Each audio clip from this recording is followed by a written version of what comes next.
Vamos começar esse bloco falando justamente da elegibilidade dos militares, né? Qual a situação? Por que a Constituição separa? Porque nós temos uma situação bem interessante, né? O texto constitucional, que aqueles militares que estão no serviço militar obrigatório, né? Aquele lá que se torna reservista, nesse momento, como ele é inalistável, ele é, portanto, o conscrito, né? Ele é inalistável, então ele é inelegível.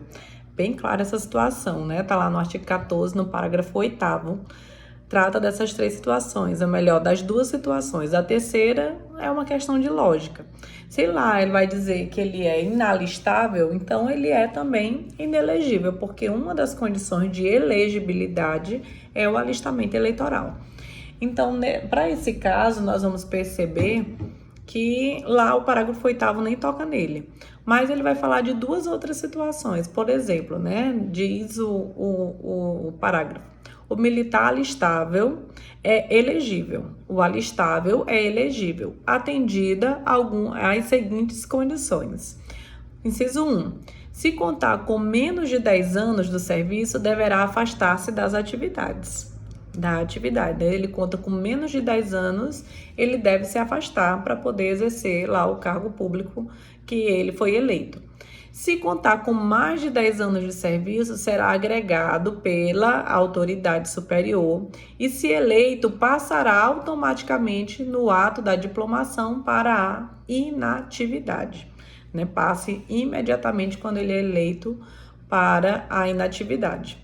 Tá? Então, os militares não conscritos que estão em estágio probatório devem deixar a atividade já ao se candidatarem. Se candidatou, ele deve se afastar das suas atividades.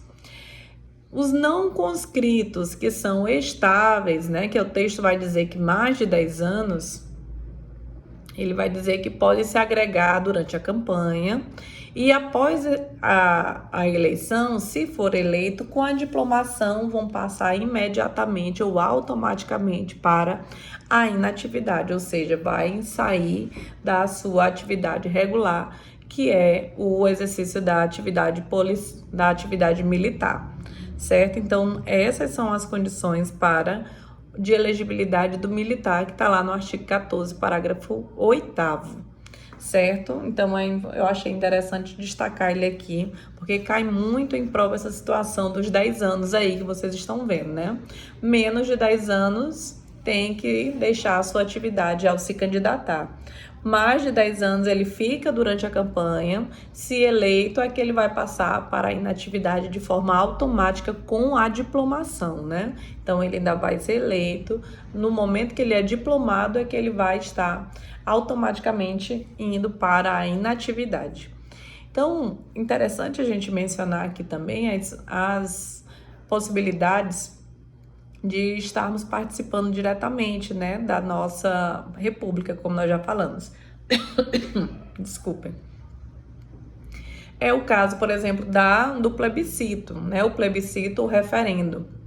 Plebiscito, a gente vai pegar o Pzinho, né, que ele é prévio, e o referendo, por exclusão, ele é depois. Ou seja, a autorização para a convocação de plebiscito, ela é feita exclusivamente pelo Congresso Nacional, me perdoem. Estou com a garganta um pouco irritada hoje. Então, a convocação do referendo e do plebiscito, ela é feita de forma exclusiva pelo Congresso Nacional, como diz o artigo 49, no inciso 15. O plebiscito é uma consulta prévia, como eu disse. O P do plebiscito, nós vamos lembrar do prévio. Ele é prévio ao ato público, né? O ato que o poder público ele quer saber, ele quer convocar a população para que ele tenha uma opinião, ele venha entender qual a opinião da população. Então, para isso, ele previamente ele consulta a população.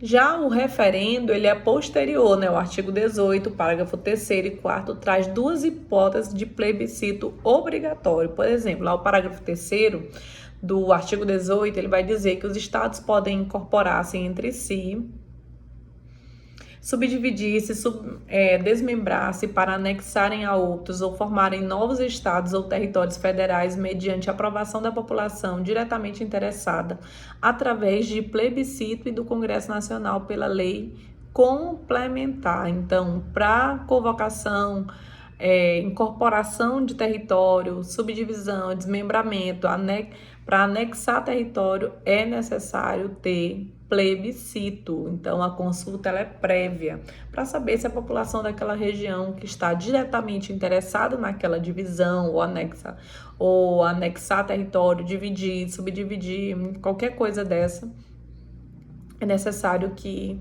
venham estar consultando previamente a população.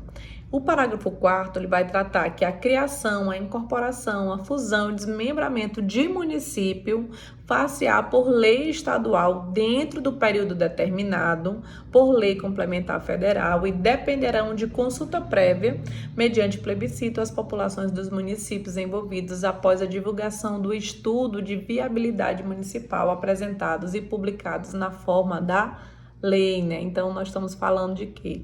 Criar, incorporar ou estar fundindo ou desmembrando o município. Para que isso aconteça, é necessário uma lei estadual que venha estar autorizando o determinado, dentro do período determinado, venha estar a lei complementar vem estar autorizando, lei complementar federal autoriza que lei estadual dentro de determinado período e após a consulta prévia, mediante plebiscito, as populações e o estudo de viabilidade municipal apresentados venham estar desmembrando, incorporando, fazendo fusão ou desmembrando alguma dessas cidades. Né? Então, por que nós estamos falando disso? Porque houve um momento, né, nós sabemos disso, está aqui o município de Trezguela do Vale, em que vários municípios eles foram desmembrados, né, tornados 2 municípios, outros foram criados.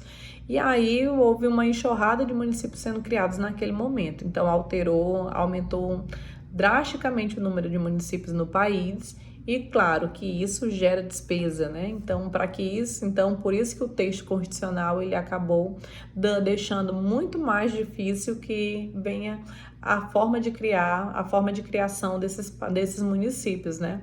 A fusão, incorporação, qualquer coisa nesse sentido. Certo? Além, então, a gente só quis exemplificar o parágrafo 3º e o 4º, que são 2 situações obrigatórias, né, para estarem convocando hipótese de plebiscito obrigatório. É o caso de incorporação de estados e de municípios, como nós vimos aí, incorporação, fusão e desmembramento. A iniciativa popular, como nós já falamos há pouco, trata lá o artigo 61, parágrafo 2º. Né? Ele vem tratar do artigo da lei de iniciativa popular, que nós já acabamos dizendo aqui quais são os requisitos, né? A iniciativa não pode tratar sobre emenda à Constituição, a lei de iniciativa não pode emendar a Constituição. Nós vimos ainda quais os requisitos que são taxativos, né? Ou seja, tem que estar exatamente atingido todos os critérios que a Constituição define como requisito para que aquela lei venha estar tramitando dentro do Congresso Nacional. 1% do eleitorado nacional de cidadãos, eleitorado dividido, esse número dividido em pelo menos 5 estados, 0,3% do eleitorado local deve ser oferecido perante a Câmara dos Deputados. O Senado é normalmente a casa revisora, né? Então, se apresenta a iniciativa popular, vem primeiramente, lógico, para a Câmara dos Deputados, porque são eles que representam o povo. E aí o Senado Federal vai atuar como a casa revisora nesse momento. E aí, além da iniciativa popular, do referendo, do plebiscito, nós falamos também da ação popular, né? A ação popular, que está lá no artigo 5º, nós vimos que é um dos remédios constitucionais que pode ser utilizado exclusivamente pelo cidadão que está no gozo dos seus direitos políticos. Logo, pessoa jurídica, Ministério Público e outros não podem ajuizar a ação popular, ou AP. Se proposta de boa-fé, ela é gratuita, como nós já vimos aqui, visa anular todo e qualquer ato que é lesivo ao patrimônio público. Ok? Então, o voto, ele é um instrumento do sufrágio, né? O sufrágio é a participação. E o voto é pelo meio o qual os cidadãos vão estar manifestando aí o seu sufrágio. É o meio, né? O sufrágio é o direito, o voto é o meio. É um direito público subjetivo do cidadão de participar da formação da vontade social. Então, a forma com que nós vamos estar manifestando a nossa vontade social, e deve ser dupla dimensão, né? Ela tem o dever de dupla dimensão: jurídico, que é a ausência de acarretar sanções jurídicas, e a social, que é importante para a formação da vontade coletiva. Então, ela tem dupla dimensão, como eu acabei de dizer: jurídico, que é a ausência de acarretar sanções jurídicas, né? Já que quando eu não voto, eu sofro uma sanção junto ao poder público, né? Por exemplo, concurso público, eu não vou poder assumir se eu não tiver votado, né? Ou pelo menos ido lá e ter justificado a minha ausência, né? Então, eu tenho que estar com os meus direitos políticos ali exercidos plenamente. Então, o voto facultativo poderia ser instituído no Brasil, né? Nós sabemos que o voto obrigatório não é cláusula pétrea. Só o direito de votar, né? O direito do voto, o voto direto, secreto, universal e periódico. No Brasil, então, é possível alterar a forma, tirar essa obrigatoriedade do voto e tornar o voto facultativo. Mas ainda não foi o objetivo dos nossos legisladores, ainda não trataram sobre isso, ainda não cogitaram essa hipótese, principalmente porque nós sabemos que não temos maturidade suficiente para estar votando apenas facultativamente, né? Então, mantém-se no Brasil o voto obrigatório para aqueles maiores de 18 anos até os 70 anos de idade, exceto os analfabetos, né? Nós já sabemos quais são as condições de alistamento, né? De estar votando no Brasil. Então, os direitos políticos, eles são, como nós vimos aqui, importantes para estarmos sabendo conscientemente quais são os direitos dos cidadãos brasileiros e a forma com que a Constituição ela definiu, né, quem pode votar e quem pode ser votado, certo? Então, nós vamos estar ainda tratando durante o nosso período de bate-papo sobre os direitos políticos negativos, né? Sobre inelegibilidade, que é absoluta, relativa, sobre reeleição, desincompatibilização, inelegibilidade reflexa, né? Que nós já sabemos bem do que se trata, a extensão subjetiva, a extensão territorial e as exceções, tá bom? Vamos trazer também várias jurisprudências para vocês estarem aí tratando, falando sobre isso, e a perda ou suspensão dos direitos políticos também, tá? Então, no nosso bate-papo, a gente continua tratando sobre isso. Aguardo vocês lá.